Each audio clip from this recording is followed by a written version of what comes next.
I lost my mother to cancer when I was 13. It feels like I had more memories with her during that time than with my dad, who was always busy with work. You can see where this is going.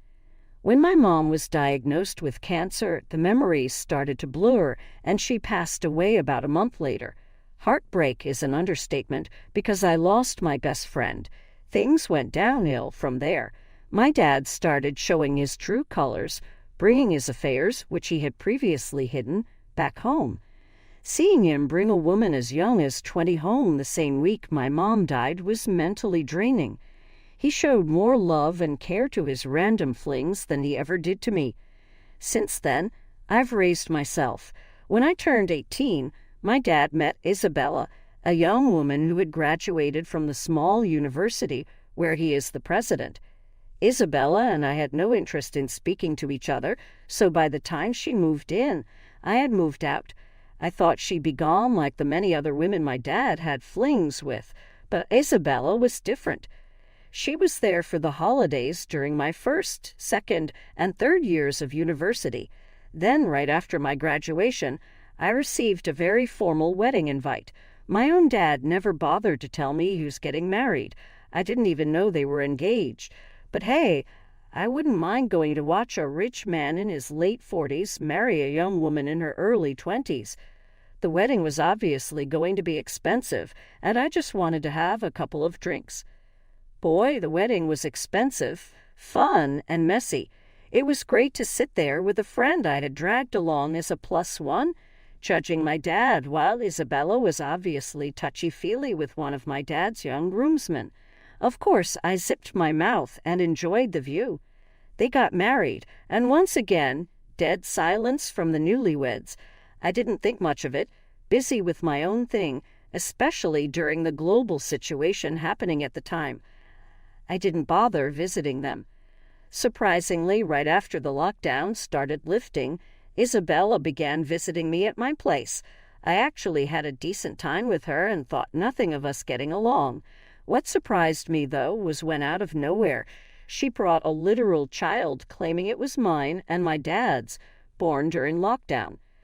I was honestly dumbfounded, but after all my dad had done, I wasn't shaken up, so I started chilling out with this little dude, who undeniably was cute, It's been a couple of months since this started. My work switched to completely work from home, so looking after him while Isabella ran errands wasn't a problem. This time she dropped Alex off at my place and went to do her thing, but she didn't return as she said she would. I immediately realized what was happening and started calling her. No answer. It hit me suddenly, and I panicked, desperately searching for my dad and her on social media, but everything was gone. I was left stunned. These people had completely disappeared on me. With no other choice, I turned to the cops, who couldn't help much because I had no information. Even at my dad's workplace, they informed the cops that he'd been fired a month earlier for having another affair with a student. I was shocked, but I knew I had to stay calm and take care of Alex, even though I knew nothing about him. I didn't want him to suffer like I did. So I started looking after him while the cops and CPS gave me temporary custody, at least until his parents showed up. Except they never did. For the past 2 years, I hadn't received anything unusual in the mail. Then today, a letter arrived with a barely recognizable name on it. At first, I thought it might be from my neighbors and delivered to me by mistake. But when I saw my address on it, I decided to open it. To my surprise, it wasn't just any letter. It was a lawsuit from someone I didn't know, accusing me of having custody of their son without their consent. My immediate reaction was, Looked up the name on Facebook and discovered it was the guy who had been overly friendly with one of my dad's groomsmen. He was suing me for custody of his son, who I've been taking care of. Needless to say, I'll be visiting a lawyer soon. I'm confident I'm not in the wrong, but I can't help but ask, am I the bad guy here? Do I have a leg to stand on? I visited the lawyer today, and they told me my case was strong. I have proof from the cops and Child Protective Services showing my multiple attempts to reach out to the child's parents. The lawyer also mentioned that I could seek child support. Before proceeding, they have requested a court-mandated DNA test, which I'm pretty sure will confirm the child's parentage. In another major update, my dad reactivated his Facebook page after years of silence. Without hesitation, I messaged him. After everything he and Isabella put me through, I didn't hold back and cussed him out. To my surprise, he replied, saying he reactivated his account to reach out to me. He plans to return to my city soon, and we've arranged to meet next week. By then, I should also have the DNA test results, and will update you all. A week has passed since my last update, and I finally met with my dad. That conversation was one of the most insightful I've had with him. He explained that he had no idea Isabella left Alex at my place.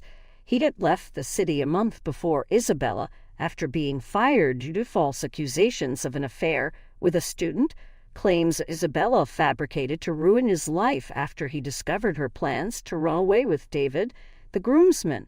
He'd also revealed that Alex wasn't his biological son. When I asked why Isabella left Alex behind and why David was now suing for custody, my dad said the only explanation was that Isabella wanted nothing to do with Alex, but David wanted to be a parent to Alex. But when Isabella wouldn't tell him where Alex was, their relationship might have started on shaky ground and eventually ended because David couldn't handle being without his son. That's when David began his search. About a month before I received the lawsuit documents, he had reached out to my dad for leads. After some online stalking, they found my Facebook page where I had pictures of Alex. My dad wanted to go through the normal route and first contact me, but David, in a fit of rage, just sued me, which led my dad to reach out to me. I can't believe I'm saying this, but it's the first time my dad apologized to me, and I couldn't help but cry. Hearing all of this, my dad promised to help fix everything. If David isn't convinced, my dad vowed to support me in the case. So, this is where I am currently. I know this is a lot to take in for both you and me. I'll update you all as much as I can. I met David with my dad and explained everything to him. We pieced it all together, and they both realized that Isabella was the real villain. It was weird how dense David was. I literally had to point it out to him. But the fact that he understood was all that mattered. He decided to settle out of court with me and then go after Isabella for child abandonment, as she's currently residing in Europe. David handled the situation well. He was patient and didn't hesitate to sort out any money he owed me for caring for Alex. However, I put my foot down when he said he wanted full custody of Alex. I told him he had to start with visitation, or I have no problem going through the proper channels to get full custody after both he and Isabella abandoned Alex for so long. That seemed to put him in his place, and we've now started visitation. Alex seems to be enjoying seeing his dad. As for Isabella, I agreed to be a piece of evidence in the lawsuit between her and David. I've also put Alex into therapy because I know he'll need it once these changes become permanent. Thanks again for your amazing advice and support. I don't think you have anything to worry about here. In fact, you should be glad that a parent reached out to you because now you can sue for all the money you've spent on Alex. Just make sure to hire a good lawyer. Isabella seems like the mastermind behind all this. I mean, how does a man who's been having affairs for years suddenly get caught? I'm not defending him, but there's definitely something going on, and I hope you get answers soon. There's a pretty big age gap between my sister and me, so when I was 12, I became an aunt. My nephew was born the day before my birthday. I'm turning 21 this year, and my nephew is turning 9. Since he was born, my family has always done joint birthdays, but they were clearly always directed toward my nephew and had to be kid-appropriate. It sucked turning 16 and 18 and having my birthday party be a kid's party.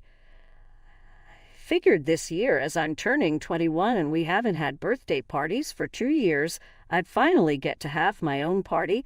I texted my sister and parents, telling them I wanted to go to a restaurant with amazing reviews on their food and cocktails. I don't want to get smashed. I've obviously drunk before, but I wanted to dress nicely and have a fancy dinner and drinks with my family for my birthday. It was a unanimous no because it wasn't child-friendly for my nephew's birthday. I tried to negotiate. I'd pay for my own food and drink and pitch in toward the bill. We could go on a different day so my nephew also gets his own birthday. Oh, no, no, no. Join party or nothing.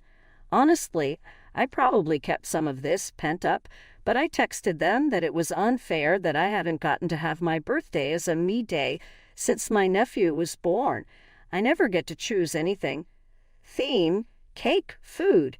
It's 100% my nephew's day, except I get my name in the birthday song and the gifts. I know this sounds spoiled and is a first world problem, but I feel like since my nephew was born, I'm the runner-up when it comes to my birthday.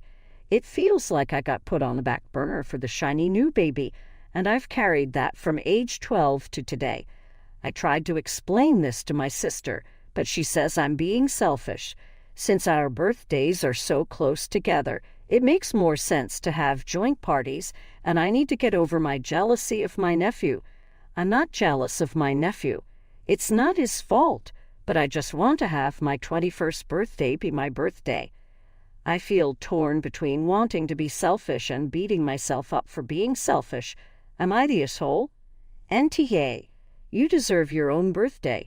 They are the ones being selfish and lazy, acting like your birthday is an inconvenience for them. Go out and celebrate with friends if your family can't be bothered. NTA, 21 is a milestone birthday. I don't understand the problem. Why can't they have a party for him on his birthday and celebrate your birthday the next day? Your request isn't difficult. Go out to dinner. Big deal. Your nephew can come. He just has to drink a Shirley Temple. They've gotten into the habit of joint parties for so long that they expect it. You were respectful when you asked for a different kind of party, even offering to pay for your own dinner. They are the ones being selfish for not wanting to inconvenience themselves to celebrate your special birthday. If they can't celebrate your birthdays 2 days in a row, then go out with your friends